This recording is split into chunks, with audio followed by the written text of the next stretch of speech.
The Sonic Boom: How Sound Transformed the Way We Think, Feel, and Buy by Joel Beckerman with Tyler Gray. The sound is overlooked, yet such a great thing that it has a healing power, and this book reveals how people and brands are affected by the sound and how they can use it to pursue it and inspire others. The sound is used for many things that include the horror movies, national anthems, crunchy sound of potato chips, and the sound greatly impact how we people perceive the sound in everyday lives.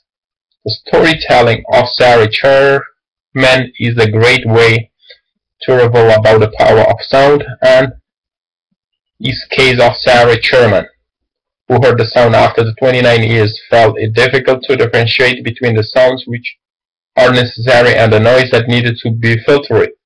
We do this at subconscious levels. However, giving the example of people who heard the sound the first time is a great way to conceptualize how the sound can be felt and perceived by people the most subconscious level. Targeting these subconscious levels can add real strength to a brand and the company who can explode it can create a boom moment. When the power of sound is used to transform an emotional texture, it becomes a boom moment and is used in a song as well as other visuals. The boom moment is created when the right sound is used at the right time, and it creates an emotional connection with the listener as well. Beckerman has explained the various aspects of his book over how the sound can be used to influence the cosmos perception and behavior. Beckerman adds that sound was an emotional engine of storytelling. In order to harness the power of sounds, a person does not need to be composer or musician actually. Instead, the companies and brands can use the power of sound to get strategically their core mission and create influence over how they will influence audience perception and consequently again competitive advantage. The sonic boom has presented surprising insight about the real world example and how guest experience and recorded by Disney Park and how the Chile restaurant used lessons from evolutionary psychology to sell seasoned Vegeta, and how the sound of Mercedes engine reviving it used to make the driver feel the fury of the speed.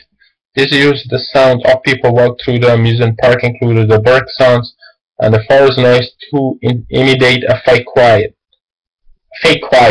This book has provided a powerful vocabulary to readers for sharing the impact of message with sound.